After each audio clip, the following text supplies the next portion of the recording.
Buenos días, amados hermanos, hermanas. En este domingo 13 de febrero queremos compartir un mensaje muy importante para nuestro crecimiento, para la evangelización de toda la humanidad. Quisiéramos participar de la mejor manera en la misión que Dios nos ha encomendado.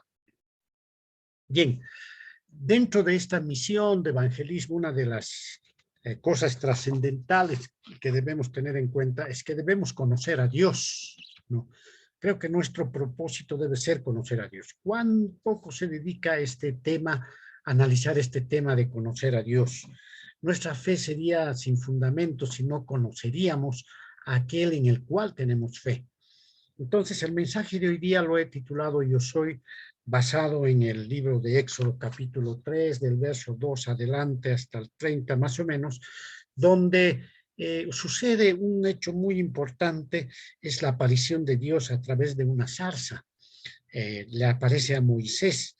Entonces, dentro de ese propósito vamos a tratar de desarrollar este pasaje, este tema que se llama Yo Soy, que justamente refleja o representa el nombre de Dios.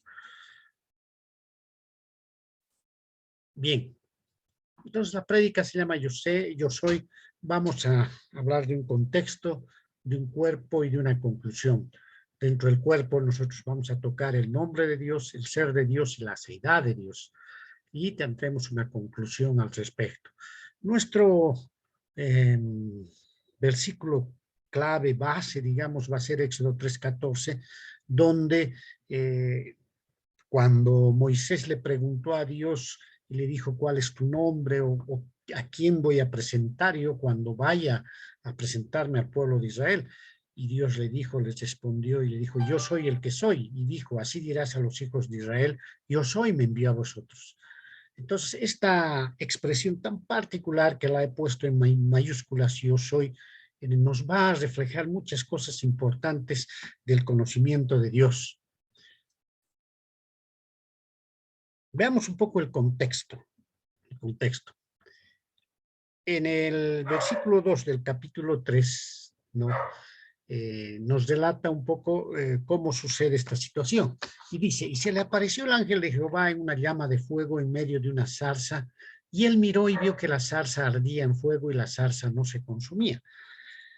Bueno, resulta que hubo un hombre llamado Moisés en el Antiguo Testamento que nació justamente en Egipto. Y como el faraón de esa época había ordenado que se maten a todos los niños porque no deseaba ya que el pueblo israelí que estaba cautivo en Egipto vaya creciendo, iba creciendo demasiado y eran esclavos, los habían esclavizado. Entonces el faraón no quería que el pueblo siga creciendo porque tenía miedo. Entonces ordenó que se maten a todos los niños de cierto tiempo hacia abajo para evitar que se fueran creciendo en población. Sin embargo, Moisés fue salvado en una canastilla en el río Nilo y fue adoptado, ¿no?, por la hija del faraón, ¿no? Entonces, eh, él después fue elegido por Dios, a pesar de haber recibido una educación muy esmerada, digamos, en el pueblo de Egipto, en Egipto, fue elegido por Dios para ser el salvador de ese pueblo israelí que estaba cautivo en Egipto.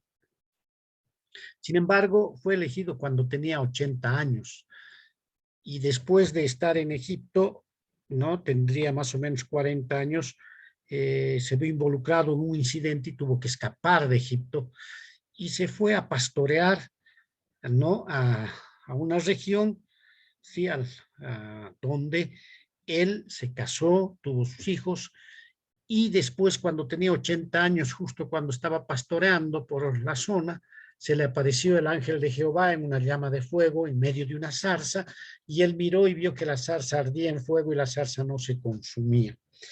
Entonces, él, eh, maravillado por este hecho, intrigado por estas circunstancias, ¿sí? Entonces trató de averiguar qué era y entendió y se dio cuenta de que era la presencia de Dios en esa zarza. Dios se estaba manifestando, se estaba revelando a través de esa zarza. Entonces veamos cómo Dios se ha revelado de una u otra forma en este incidente, en esto que se llamamos la zarza ardiendo. Primero aparece un fuego consumidor. El relato de la zarza ardiente muestra la autorrevelación de Dios. La zarza ardiente como símbolo significa un encuentro con el Dios trascendente y con su revelación divina. Este hecho trata acerca de la santidad de Dios. Dios es santo. Lo que ocurrió allí fue una teofanía. ¿Qué quiere decir una teofanía? Es una manifestación visible del Dios invisible. Dios se manifiesta mediante teofanías. Utilizó una nube, utiliza fuego, en este caso utilizó fuego en medio de una zarza, ¿sí? Y en el versículo 5 del capítulo 3, Dios le dice a Moisés, cuando él se estaba acercando a ver lo que sucedía con la zarza y ver por qué no se consumía, qué pasaba con eso, ¿no? Y Dios le dijo, no te acerques, quita tu calzado de tus pies, porque el lugar en que tú estás, tierra santa es. Estaba diciendo, al lado de la zarza no te acerques mucho, ¿no? Sácate los calzados, porque estás en lugar santo. ¿Sí? El terreno donde se estaba dando esta teofanía, esta manifestación del Dios invisible en un suceso visible, ¿no? Se convirtió en tierra santa. Las escrituras describen a Dios como fuego consumidor. Por ejemplo, Deuteronomio 4:24 dice, porque Jehová tu Dios es fuego consumidor, Dios celoso. Entonces, ¿qué nos está mostrando esto? Nos está mostrando la gloria de Dios a través del fuego consumidor. Lo que es invisible se hizo visible por medio de la teofanía. Por tanto, un segundo elemento que debemos entender, comprender en este hecho, en este suceso, es la gloria de Dios. En la teología que estudiamos nosotros, una zarza con fuego ardiendo en ella, pero sin que se consuma, una zarza es un arbusto, se considera algo contra naturum, contra la naturaleza, algo que no obedece a las leyes de la naturaleza. Y esto no fue un fenómeno natural, sino fue un fenómeno sobrenatural. Lo que Moisés vio fue una manifestación visible y sobrenatural de la gloria de Dios. Dios estaba mostrando su gloria, al igual que cuando guió al pueblo egipcio a través del desierto, lo hizo a través de fuego y de nube, de una nube y a través de una llama de fuego. En varios lugares de la Biblia se habla de la apariencia externa de la gloria de Dios. Esa apariencia externa es lo que llamamos la gloria Shekinah. En hebreo Shekinah es la gloria de Dios. Es una gloria refulgente que irradia desde el mismo ser de Dios y que es tan majestuosa, tan poderosa, que un ser humano no podría soportar. Si nos apareciera a nosotros la gloria de Dios en ese efecto trascendente y refulgente, no aguantaríamos. A lo largo de la historia de lo que es la salvación y que está en la Escritura, en la Biblia, en ciertos momentos críticos, Dios se manifestó al pueblo por medio de su gloria, de la gloria Shekinah. Shekinah es la gloria de Dios, que se representaba principalmente por algún tipo de fuego. O sea, el fuego consumidor, el fuego, es la gloria de Dios. Este fenómeno sobrenatural de la gloria de Dios a través de fuego guió al pueblo de Israel por el desierto y se le apareció ¿a quién? A Pablo en el camino a Damasco. También se le apareció un fuego que vio Pablo Y a través de esa visión, él recibió un mensaje que le guió a la conversión y por ende a ser el apóstol del Evangelio. Este fenómeno de fuego consumidor y de la Shekinah, de la gloria de Dios, nos lleva a un tercer elemento, pueden ver en la pantalla un tercer elemento que nos indica que Dios se acerca.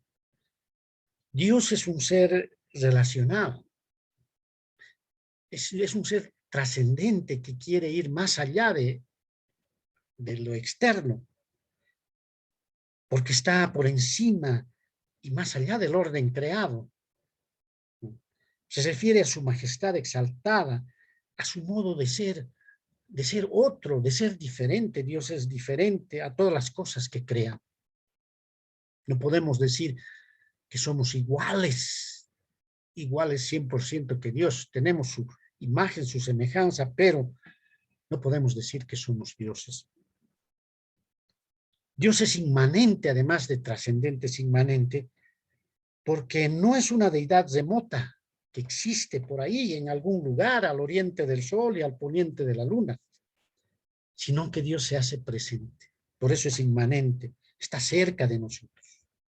Por un lado es trascendente porque está más allá de lo exterior, ¿no? Y por otro lado es inmanente porque se hace presente, está cerca de nosotros. Él es omnipresente, porque está en todos lados. Está tan cerca de ti como tan cerca de mí.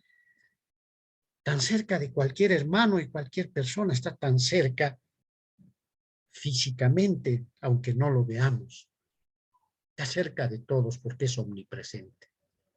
No hay una criatura en el mundo, ni nadie en el mundo, ni un personaje, nadie que pueda decir soy omnipresente y que pueda decir soy trascendente, inmanente a la vez. Entonces, dentro de este contexto nosotros podemos ver algo muy, muy bonito, muy significativo, que Dios se manifiesta, se acerca mostrando su gloria y a través de un fuego consumidor. Y esta es la figura, ¿no? El centro de aparición que se revela a Moisés. ¿Para qué se revela a Moisés?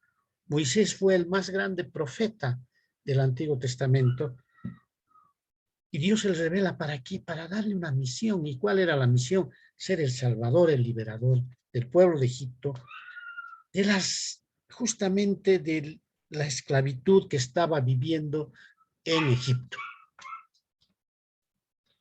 Entonces, dentro de ese contexto, sí, ya hemos visto que Dios se le aparece a Moisés, ¿no? Este concepto de la zarza ardiente es muy interesante, ¿sí? Hay tres elementos que nos va a revelar Dios en esta aparición, que nosotros debemos aprender a entender que Dios tiene estos tres elementos muy importantes. Primero, su nombre, el nombre de Dios. Segundo, su ser, el ser de Dios. Y tercero, la aceidad de Dios, su aceidad. Esos tres elementos nosotros los vamos a desarrollar y vamos a ver qué significa el nombre de Dios, el ser de Dios y la aceidad de Dios. Primero veamos el nombre de Dios. Éxodo 3:13 nos dice lo siguiente. Dijo Moisés a Dios, he aquí que llego yo a los hijos de Israel y les digo, el Dios de vuestros padres me ha enviado a vosotros. Si ellos me preguntaran cuál es su nombre, ¿qué les responderé? Bueno, Moisés había recibido un mensaje, una comisión que venía de Dios. Y mientras Dios le decía, le daba esta comisión a Moisés, Moisés reacciona y le dice a Dios, está bien, me estás enviando al pueblo de Egipto, pero ¿cuál es tu nombre? Cuando me digan, ¿quién te ha enviado? ¿Qué les voy a decir? ¿Qué les voy a responder? Entonces, primer elemento que vamos a analizar dentro del nombre de Dios es que Dios es una persona. Dios es una persona porque piensa, porque siente, porque razona, tal como nosotros, porque además decide, tiene libertad, autonomía para hacer todo. Es más, es el ser más autónomo del universo. Él hace lo que quiere y porque quiere. Éxodo 3:7 nos dice, dijo luego Jehová, bien he visto la aflicción de mi pueblo que está en Egipto, y he oído su clamor a causa de sus exactores, de sus esclavizadores, pues he conocido sus angustias, dice. Dios está dando a entender que ha escuchado la aflicción del pueblo de Egipto, del pueblo de Israel, perdón, en Egipto. Hay tres verbos diferentes que nos dice en este versículo 7. He visto, he oído y he conocido. Como es una persona, ha visto, ha oído y ha conocido. Esto nos dice algo profundo sobre Dios. Primero nos dice que ha visto, ¿no? Dios no es ciego. Luego nos dice que ha oído, no es sordo. Y luego nos dice que ha conocido, no es ignorante. Luego de esto, está diciendo, mira, yo he escuchado, he visto y además he conocido, he comprendido que mi pueblo, porque Israel era el pueblo de Dios, está preso, está esclavizado. Entonces Dios le anuncia a Moisés el propósito de esta visita divina. Está diciendo, yo he venido y me he manifestado a ti porque quiero darte una misión. Y Moisés responde, ¿quién soy yo? ¿Quién soy yo? Es evidente que Moisés quedó desorientado ante la propuesta de Dios. Juan Calvino decía, es cosa evidente que el hombre nunca jamás llega al conocimiento de sí mismo si primero no contempla el rostro de Dios y después de haberlo contemplado, desciende a considerarse a sí mismo. Amados hermanos, hermanas, esto es una reflexión sumamente importante. Muchas veces nos agrada decir, yo me conozco pues a mí, yo sé quién soy, yo sé qué persona soy. Miren, Moisés ante este hecho estaba diciendo, ¿quién soy yo? No, ese rato seguramente en su mente pasó y dijo, no me entiendo, no sé quién soy. Si realmente queremos conocernos a nosotros mismos, porque yo creo que difícilmente vamos a poder superar muchas dificultades si no nos conocemos a nosotros mismos en profundidad. Esto nos dice que primero debemos conocer a Dios, contemplar el rostro de Dios. ¿Y cómo hacer? Entrando en comunión con Él, a través de su palabra, de la oración. Yo no creo que en estos tiempos haya una teofanía donde se nos aparezca Dios en nuestro jardín, ardiendo y nos revele algo, ¿no? Dios ya ha hecho sus tareas fundamentales para la salvación del hombre y tenemos la Biblia. Dios se revela a través de la Biblia. Dios se revela en nuestras oraciones, nos contesta de una u otra forma y Dios se revela en cada amanecer, en cada anochecer. Dios se revela en cada cosa porque Él es trascendente en cada cosa que Él ha creado. El que no entiende eso, no. Creo que difícilmente va a llegar a conocerse a sí mismo. Así que, amados hermanos, hermanas, debemos entender que cuán importante es conocernos, pero para ello, primero debemos mirar arriba. El hombre actúa porque actúa erráticamente, va tomando decisiones erráticas que van perjudicando a la humanidad, porque justamente no se entiende quién soy yo. y solo pone al frente sus propios intereses. Hemos entendido que Dios es persona. Él oye, ve, conoce. Además, segundo punto, Dios tiene un nombre. Miren, en el versículo 13, Moisés le pregunta, ¿quién eres tú? ¿Cuál es tu nombre? Le pregunta. A lo que Dios responde, escuchen bien esto. Responde dos cosas muy importantes. Yo soy el Dios de Abraham, Isaac y Jacob. Los patriarcas, desde que Dios eligió a Abraham, ¿no? Y Abraham tuvo un hijo, el hijo de la promesa.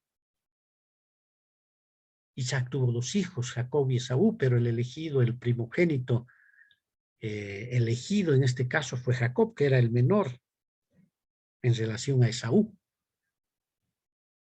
Especialmente en los tiempos bíblicos y especialmente en el Antiguo Testamento, ¿sí?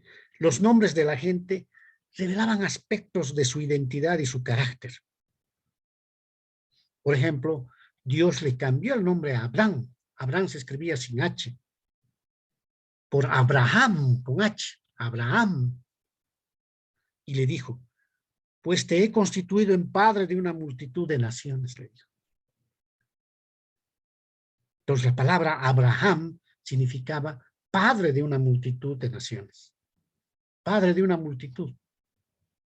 O sea que Abraham tiene un significado. Fíjense cómo Dios eligió a Abraham. Isaac significa risa. Y tenía ese nombre porque su madre Sara dijo, Dios me ha hecho reír y cualquiera que lo oiga se reirá conmigo. Sara había escuchado que Dios le había dicho a Abraham de 90 años, oye, vas a tener un hijo, un primogénito. Y Sara, que estaba escuchando tras la puerta, se rió. Dios me ha hecho reír. Por eso el nombre de Isaac era risa. A Jacob, que era el hijo de Isaac, uno de los hijos de Isaac. Jacob, que quería decir algo así como falsificador, le cambia el nombre. Dios le cambia el nombre y le dice, desde ahora te llamarás Israel.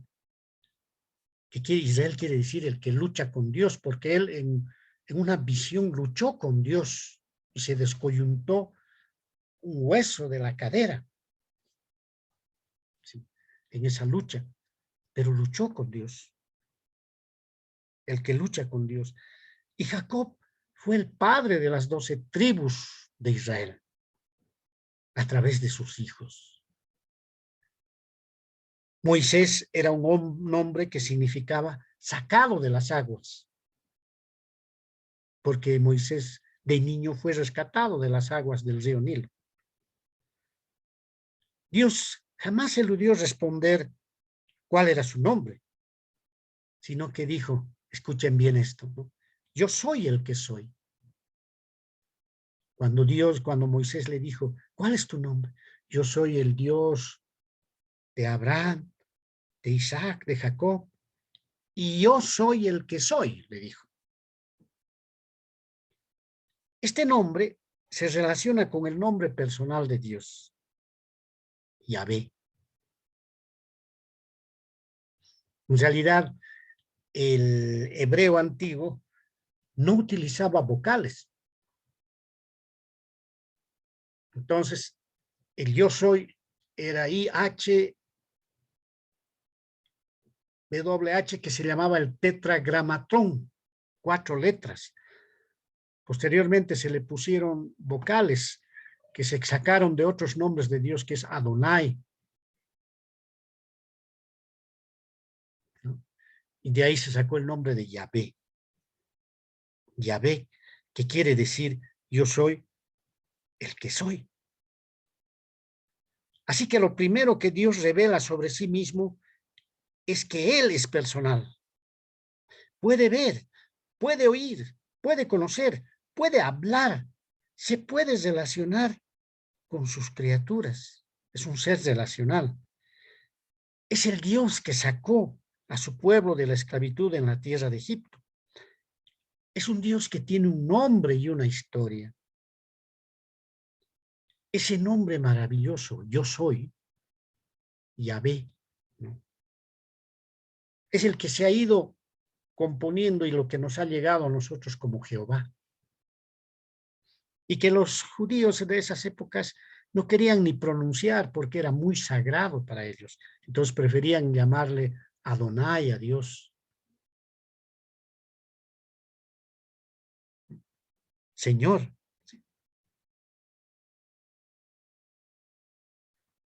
Este Dios maravilloso, ese nombre maravilloso, nos revela muchas cosas sobre la excelencia de su ser y las perfecciones de su carácter.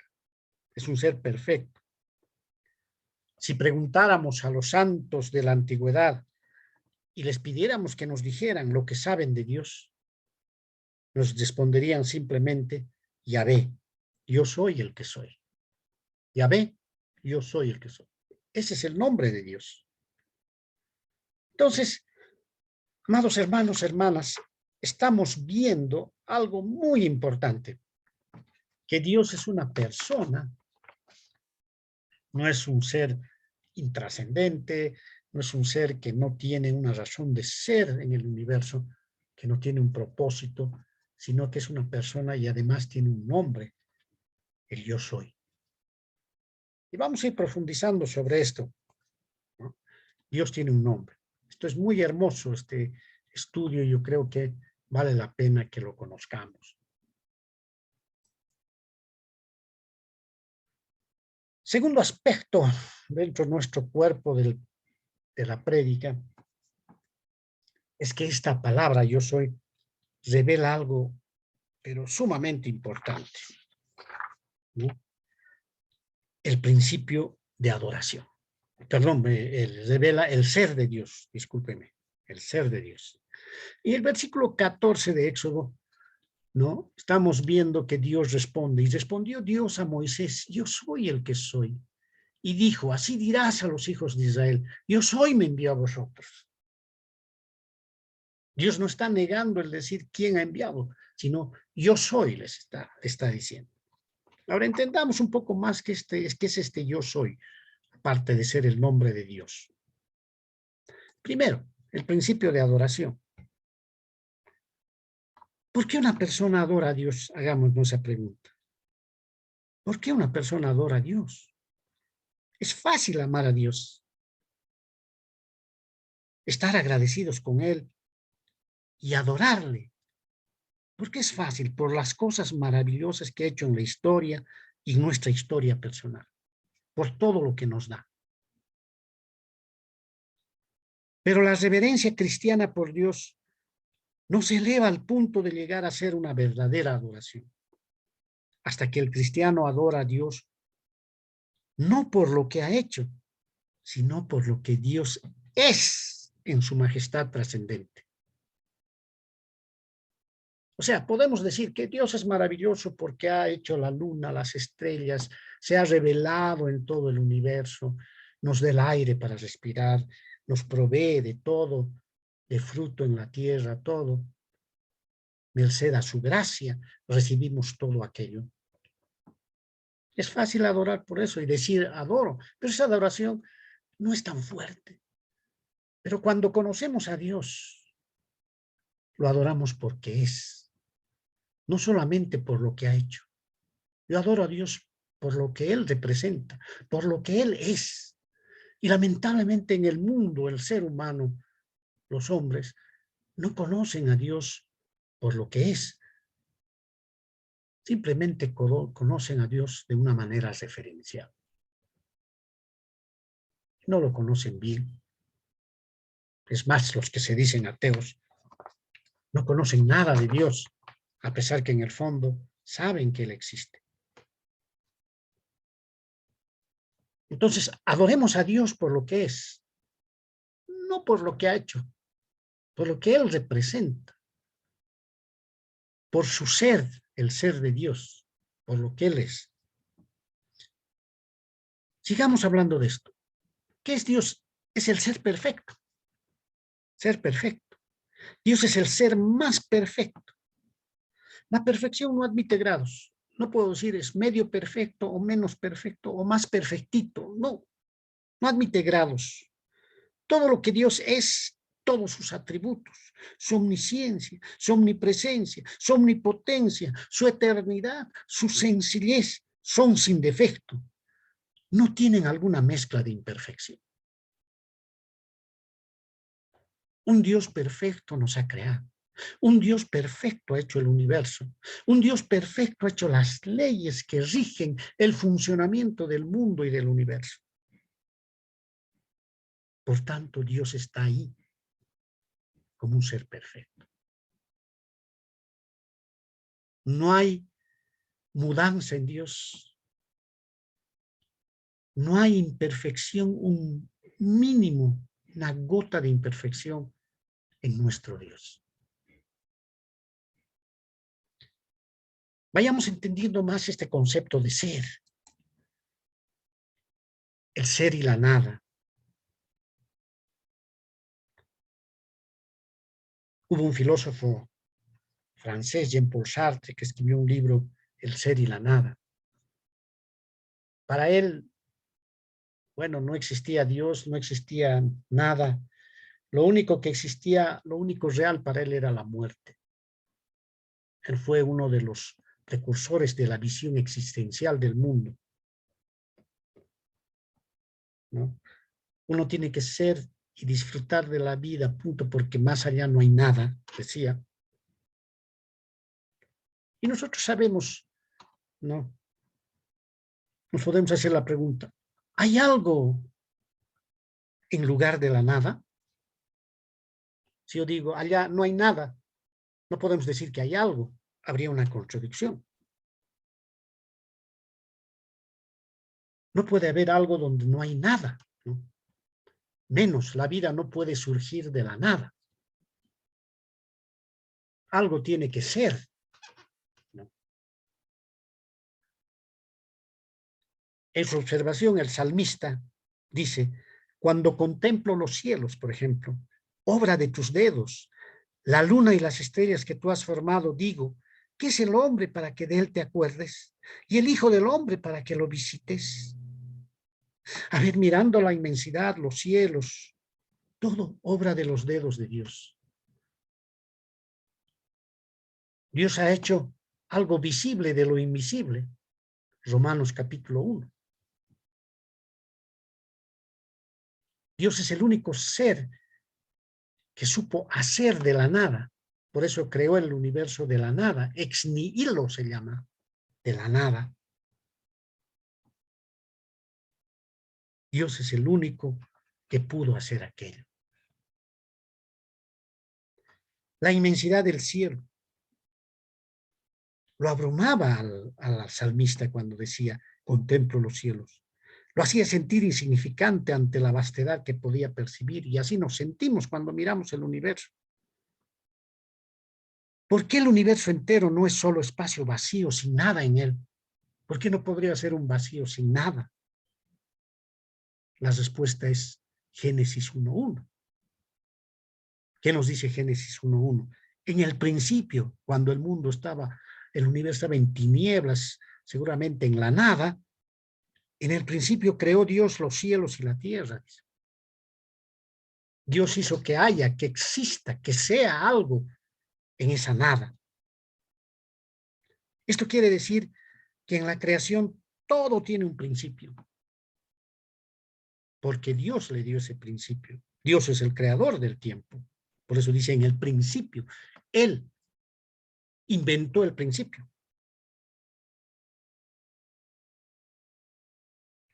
La creación comenzó en un momento en el espacio y tiempo. Dios es el creador del espacio y tiempo. Antes de todo, de esa creación, lo único que existía era Dios. Lo único que era Dios, no la nada. Por eso Juan 1:1 dice, ¿no? En el principio era el verbo, refiriéndose a Jesucristo. Y el verbo era con Dios. Y el verbo era Dios, decía. Jesucristo como miembro de la Trinidad también existía desde siempre. Antes de todo, lo único que existía era Dios, no la nada.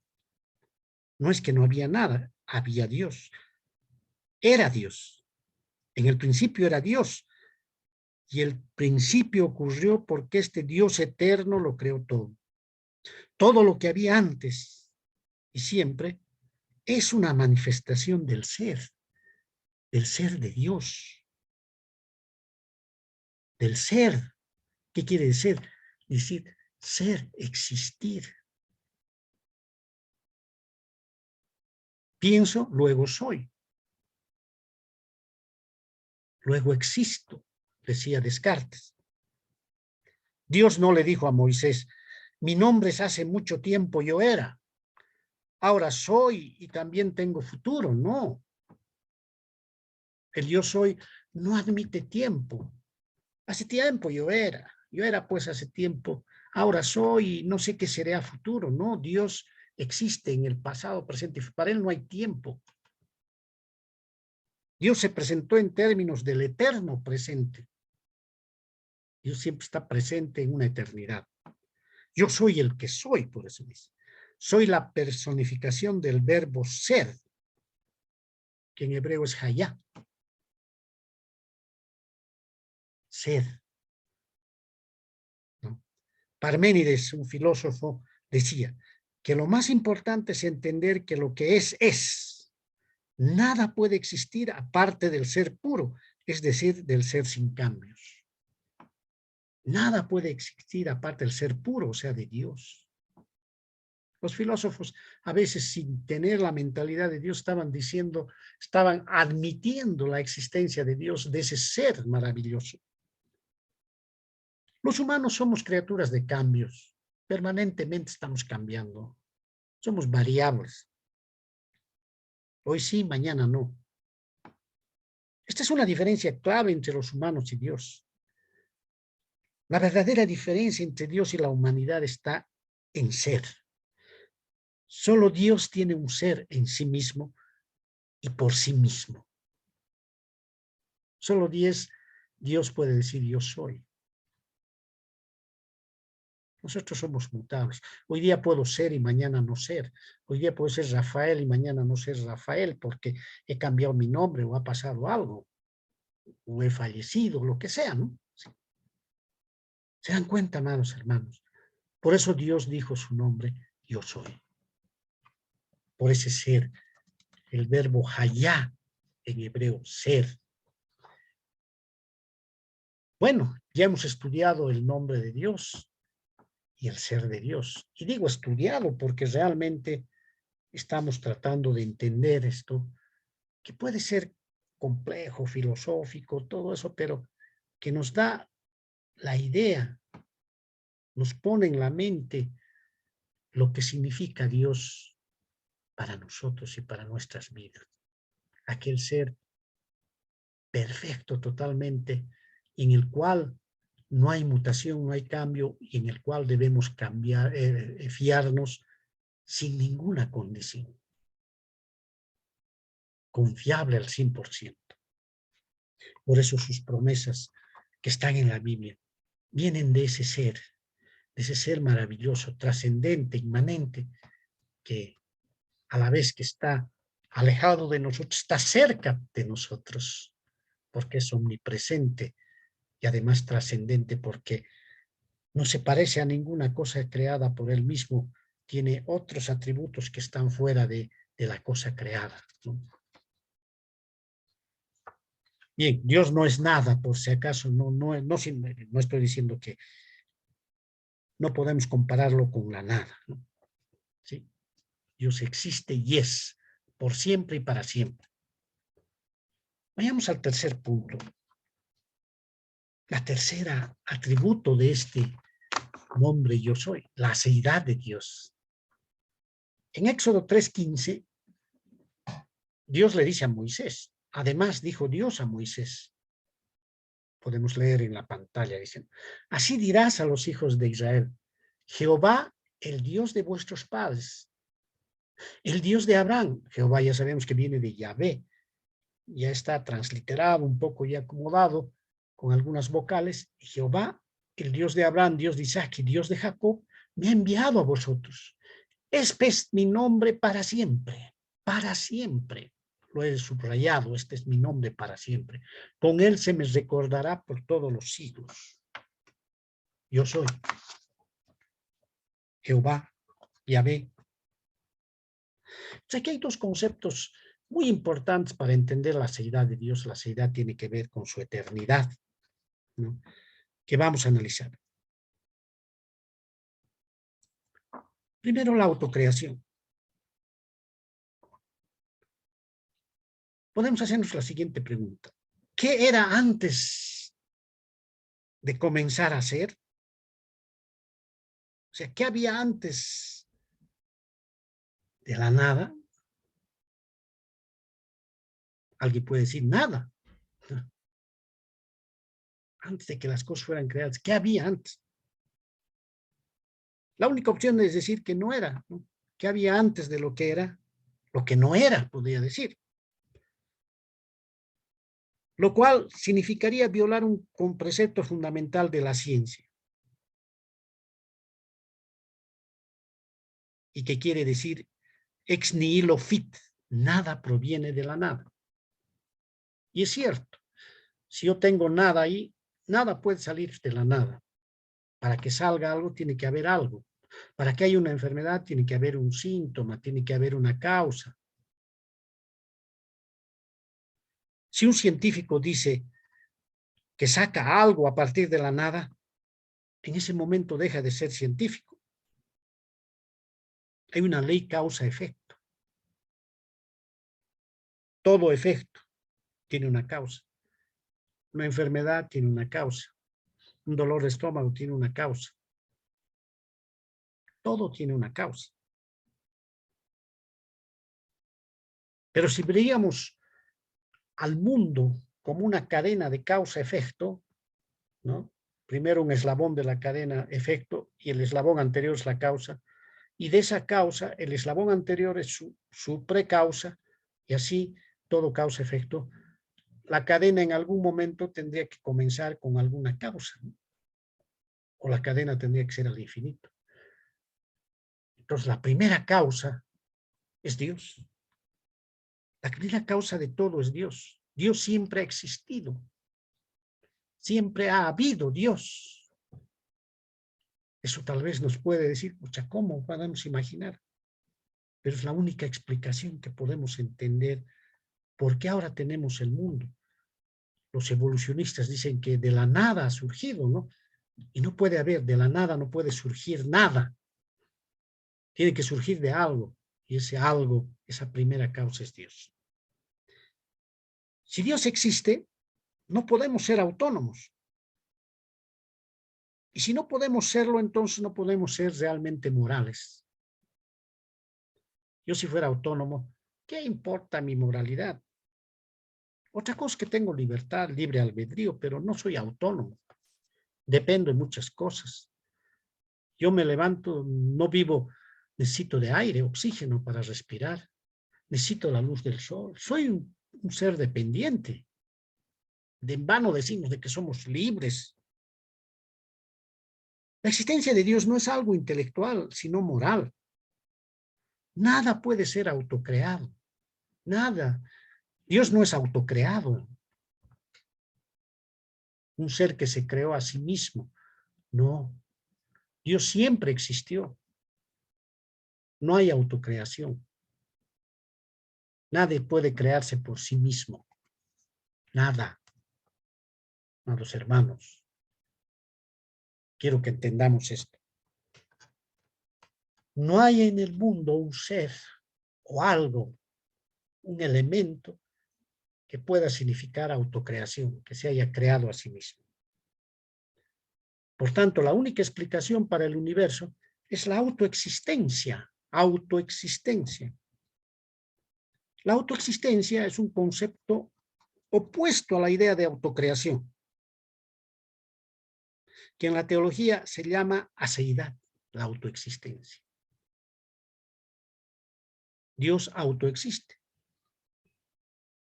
por sí mismo. no es que se ha creado por sí mismo, sino siempre ha existido. Esta palabra, aceidad, encierra toda la gloria de la perfección del ser de Dios.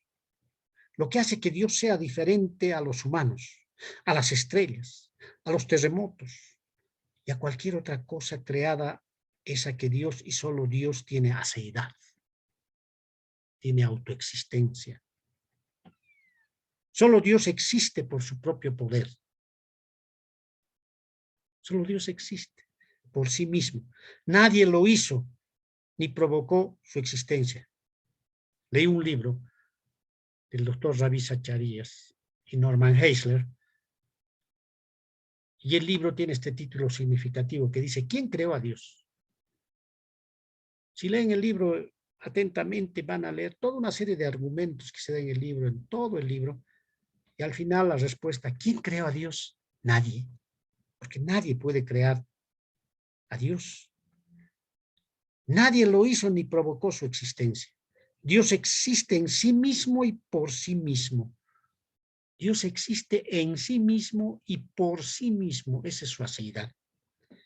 Es una cualidad que ninguna criatura posee. Tomás de Aquino decía: el ser de Dios, a diferencia de cualquier otro ser existente, es un ser necesario.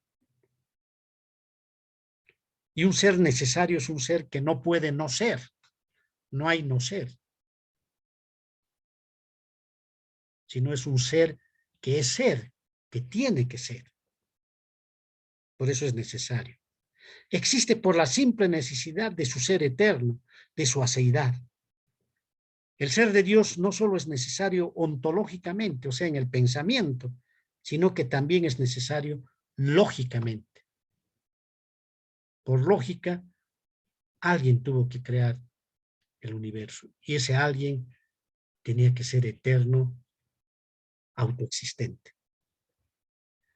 Si algo existe hoy es porque algún ser tiene aceidad, y ese ser es Dios. Dios tiene el poder de ser en sí mismo, que no le viene de algo externo a sí mismo. La trascendencia de Dios significa que Dios es mayor o superior a cualquier cosa en el mundo finito y creado. Dios es más grande que toda la creación que nosotros vemos. Es más grande que un terremoto.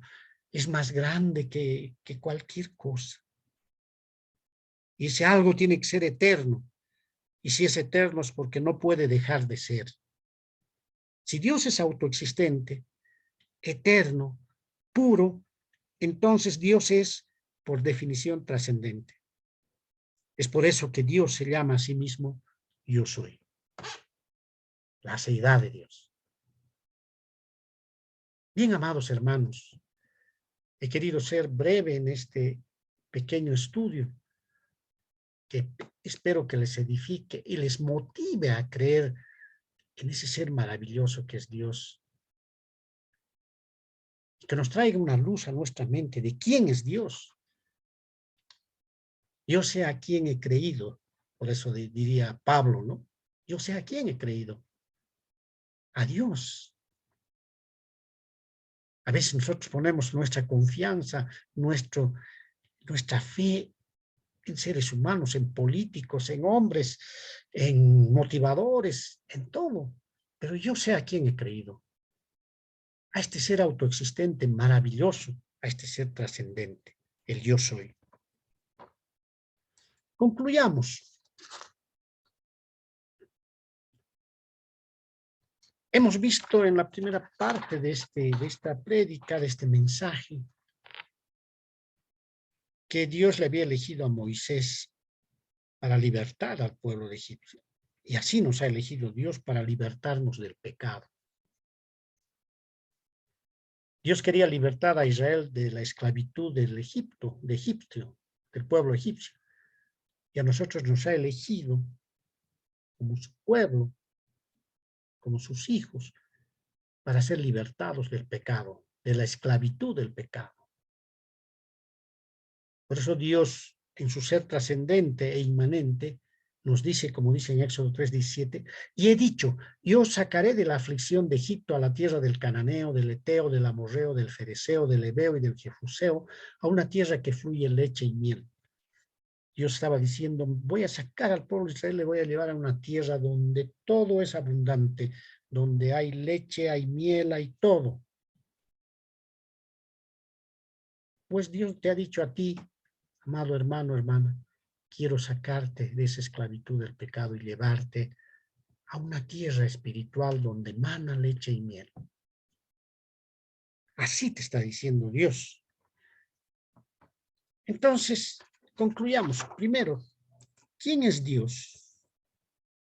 ¿No? Si nos preguntáramos, ¿quién creó a Dios? Nadie. Dios es autoexistente, eterno y puro. Y Dios es un ser autoexistente cuyo nombre es el Yo Soy, Yahvé, ¿sí? Y Dios se da a conocer como Jehová, como Yahvé, el gran Yo Soy. La palabra Jehová viene del verbo hebreo ser, hayá. Ese nombre sagrado se conoce como el tetragramatrón, 4 letras, YHWH. En castellano, Jehová viene del hebreo YHWH, con las vocales suplidas de Elohim y Adonai. Los judíos consideraban que Yahvé o el YHWH era demasiado sagrado para articularlo. El nombre proclama que Dios es existente en sí, es suficiente en sí, es eterno en sí y soberano en sí. Yo soy el que soy podría significar yo soy porque soy o yo soy el que seré siempre. Moisés recibió la revelación de Dios y el poder para convertirse en el libertador del pueblo de Israel. A través de diversos milagros y la muerte de los primogénitos, pudo cumplir la misión encomendada en la Pascua judía. Lo mismo pasa con nosotros, amados hermanos.